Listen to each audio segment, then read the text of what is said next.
السلام عليكم ورحمة الله. إقصاء الآخر.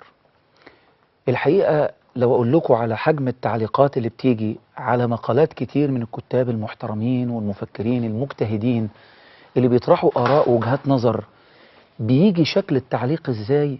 شيء بقى يخض، تجاوز كل حدود أحيانا اللياقة والأدب، لدرجة إنك تلاقي سب في العرض واتهام بالعمالة وحاجات كتيرة جدا، كأنه مش من حق اللي له الطرح ده يتكلم، ومن حقي أختلف معاه في حدود الأدب والحوار المحترم، بعيدا عن الشخصنة قوي، بعيدا عن ان انا اجرح فيه وفي اسرته وفي عيلته وفي فكرته وادعي عليه ربنا يولع فيه ويفرمه، والحاجات كتير ابتدت تحصل.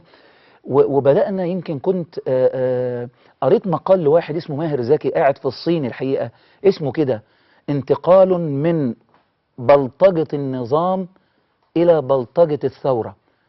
ده مش معناه ان هو الراجل بيشتم في كل واحد شريف حب التغيير، انما فوجئ ان فعلا في ناس بتعتبر ان حضرتك ما تفتحش بقك، اللي كانوا موجودين وعملوا الشغل ده مش من حقك انك انت تتكلموا في اي حاجة، هم اللي يفرضوا عليك دفة الحوار وهم اللي ياخدوك مطرح ما هم عايزين كأنك كرسي.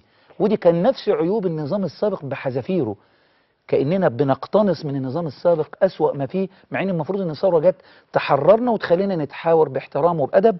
احنا هنشوف فاصل ونرجع نرحب بضيوفنا ونتناقش فكرة إقصاء الآخر. خليكم معنا. أنني دعيت في الأسبوع الماضي إلى مؤتمر نظمته جريدة المصري اليوم في فندق جراند حياة اللي موجود على النيل في جاردن سيتي، والدعوة جت أن مناقشة التعديلات الدستورية، وجه في الدعوة أن اللي حاضرين في مائدة مستديرة هم فلان وفلان وفلان، أسامي كلها عارفينهم.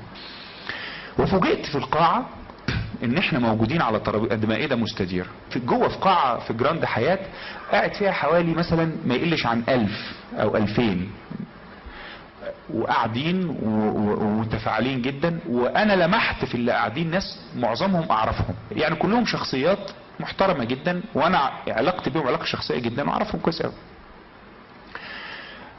وبدأت المناقشة وبدأ الحوار.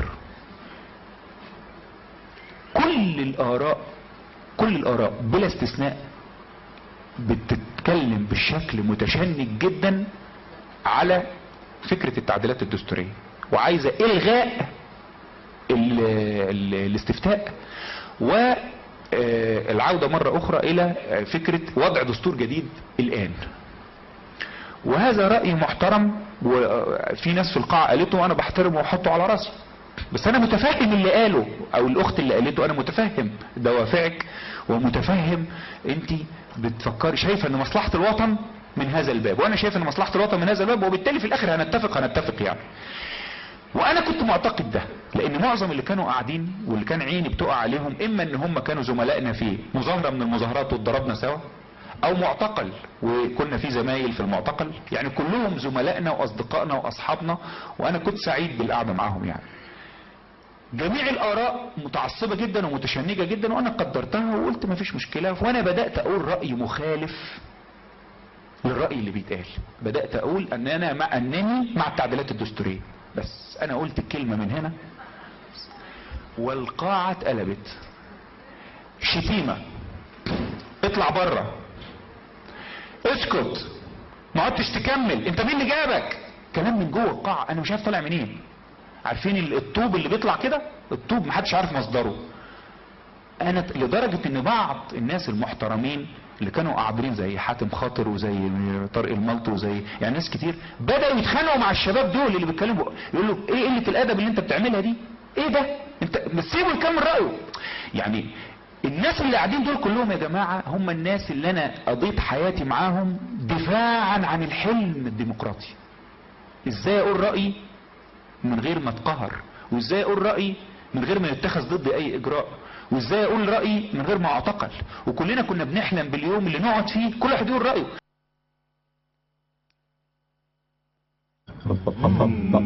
تسهر معانا سمعنا الدكتور عصام سلطان الحقيقة، أو الأستاذ عصام سلطان المحامي ومن جماعة حزب الوسط اللي كان خد حكم بأنه يظهر في النور، وكان يمكن من ضمن كلام الأستاذ عصام سلطان أنه بيقول أنه جوه المحاضرة دي أو جوه الندوة دي ناس قاعدة تقول لا للإخوان، وأنه المخرج واحد مخرج يعني كان موجود في ميدان التحرير وبقى أصبح أشهر منار على العالم الحقيقة وسط الثوار، قال له كده انت صدمتني في رأيك، ازاي تقول نعم؟ يعني معنى ذلك انت عايز الاخوان المسلمين يوصلوا للحكم. فده اللي احنا هندور حواليه في فكرة انت ليه مصر تقصي الطرف الاخر زي ما كان بيقصيه النظام السابق. هناقش الكلام ده معانا الدكتور حمدي الفرماوي، استاذ علم النفس التربوي بكلية التربية جامعة المنوفية. السلام عليكم دكتور حمدي. معانا المفكر الاسلامي الاستاذ محمد ابراهيم مبروك، ازي حضرتك؟ معانا الدكتور حسام عقل عضو هيئة التدريس بجامعة عين شمس. منورنا دكتور حسام. هبدأ بيك يا دكتور حسام، تفتكر ايه اللي وصلنا لمسألة الإقصاء بهذه الصورة المرعبة؟ لواحد بيقول لك دول كانوا أصحابي وكنا بنعتقل سوا وكان حلمنا إن احنا نصل لديمقراطية نقول فيها رأينا من غير ما نتهم ومن غير ما نعتقل، فإذا بي أجد اللي كانوا معايا في نفس المركب دول فجأة بقوا ضدي لأني خالفتهم في الرأي. الحمد لله والصلاة والسلام على سيدنا وطب قلوبنا محمد رسول الله، ثم أما بعد.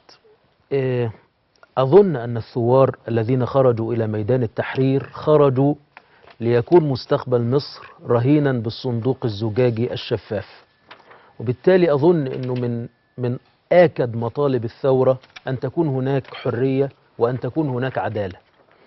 لكن مشهد الاستفتاء كما تفضلت حضرتك بالإشارة مشهد يدعو بالفعل إلى التأمل من أكثر من وجه.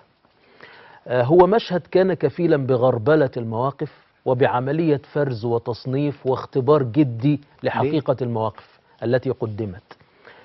أولا جزء ممن صوتوا قالوا نعم وجزء قالوا لا، هذا أمر كان واضحا للجميع. التركيز الآن في الصحافة وفي الإعلام في الخطاب الإعلامي في الميديا على مصطلح غزوة الصناديق وما احتف بهذا المصطلح من مساجلات ومن نقاشات محتقنة. نعم. وأنا أقول مرفوض أن يقال غزوة الصناديق. نعم. لأنه في النهاية المسافة بين نعم ولا ليست مسافة كبيرة. نعم ستقودنا إلى تعديل الدستور بموجب المادة 189 ولا ستقودنا إلى دستور جديد. القضية قضية إطالة أمد وجود الجيش أو عدم إطالة أمد وجود الجيش. نعم. لكن القضية أنه حدثت قبل مصطلح غزوة الصناديق حدث ما يشبه غزوة استباقية ولا بد أن أشير إليه.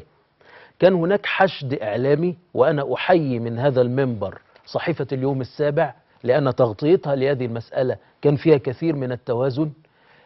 شريحة كبيرة من الميديا كانت تدفع الجماهير نحو لا، كانت تدفع الجماهير نحو لا. نعم. وقناة معروفة وهي قناة الأون تي في، ومعروف أنه مالك القناة له تواشجات وعلاقات برأس المال وببعض الليبراليين، شنت حملة لتجييش الرأي العام نحو لا.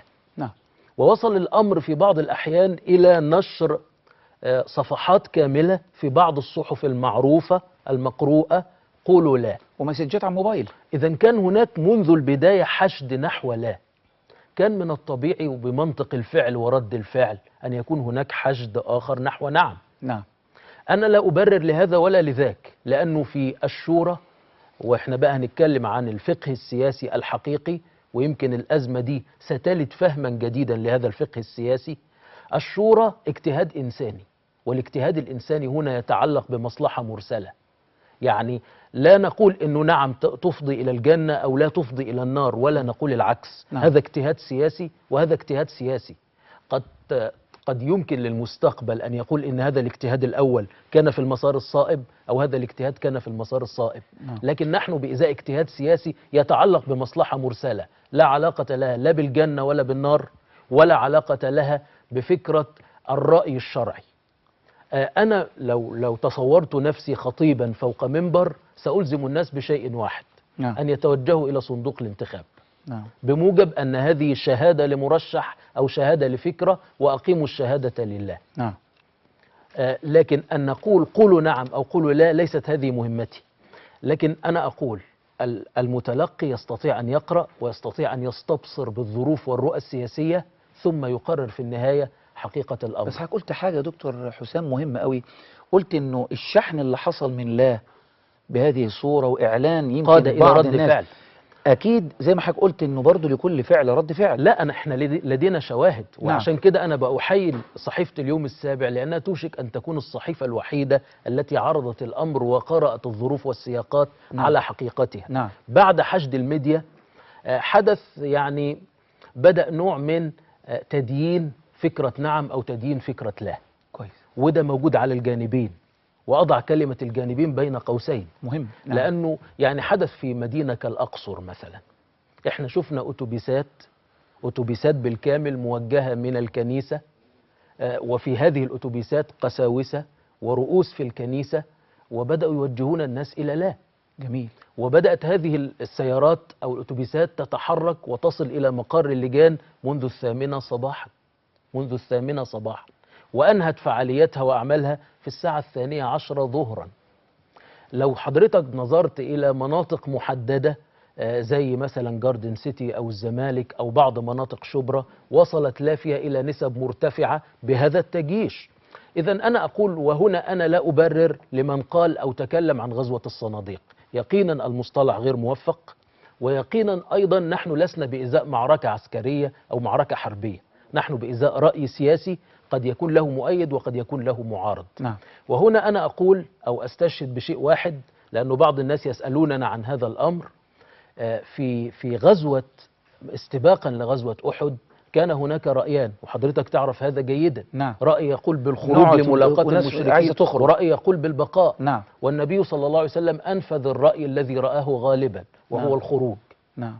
لكن دارت الدائرة على المسلمين يوم أحد. نعم. لما نزل القرآن لم يصادر رأيا، وإنما نزل القرآن فاعفوا عنهم واستغفر لهم وأكد عليه وشاورهم في الأمر حتى بعد رغم كل اللي ما حصل. حدث. بعد كل ما حدث. جميل. فأنا أقول في النهاية الفقه السياسي منطقة شائكة تحتاج لمن يتكلم فيها أن يتكلم بعلم. يعني إيه شورى؟ يعني إيه أهل حل وعقد؟ يعني إيه عقد إمامة؟ يعني إيه استدامة إمامة؟ إيه المناطق التي ينبغي أن يكون فيها مساحة للاجتهاد السياسي الإنساني الذي يتعلق بالمصالح المرسلة، وهذا أمر لا مجال فيه للحل أو الحرمة، هذا محض رأي سياسي. هذه كلها أمور لابد أن تطرح على طاولة البحث. وأنا بقول يعني حتى أسلم الخيط إلى الأساتذة الفضلاء، أشار خالد صلاح في مقالة رائعة في صحيفة اليوم السابع إلى نكات بدأت تظهر بعد الاستفتاء، وهي نكات لا تشي إطلاقا بروح متسامح. يعني مثلا من النكات التي ظهرت وبدأت تظهر في التويتر والفيسبوك وحتى على رسائل الموبايل: بعد صندوق الاستفتاء أعد نفسك من الآن للجلباب القصير، وأعد نفسك لنزهة في الساحل الشمالي الأفغاني. ونكتة أخرى تقول أنه رئيس الدولة خيرت الشاطر سيستقبل في المطار بن لادن. يعني أمثال هذه النكات لا يمكن إطلاقا أن تكون مهيئة لمناخ يسمح بنعم أو بلا. شايفها مش عفوية يا دكتور فأنا شايف حتى عناوين مقالات يعني شديدة التسفيه. يعني في مقالة كتبها صحفي شاب، ومقالة مقروءة على صفحة كبيرة بعنوان الخلوة الشرعية بالصندوق. إذا نحن نقول في النهاية، نحن نريد أن نقول الليبرالية الآن، التيار الليبرالي الآن على المحك، التيار العلماني على المحك، التيار الإسلامي على المحك. وأنا أقول في النهاية مستقبل مصر لا يتحمل مثل هذه المهاترات. يعني أقول في النهاية لابد ما دمنا قبلنا على عقد اجتماعي وهو الصندوق الزجاجي الشفاف، فلا داعي لهذا التجييش الاستقطابي الحاد، ولا داعي للسخرية، لأننا في النهاية بإزاء رأي أغلبية وتحويلها لمعركة حربية. ورأي الأغلبية مدام قيلت كلمته فلا بد أن تنفذ بلا سخرية، وأن نستطيع أن نبني مستقبل مصر على أساس شوري كما نقول، أو على أساس ديمقراطي كما إذا نقول. كان النبي صلى الله عليه وسلم قبل رأي الأغلبية، أرجع للدكتور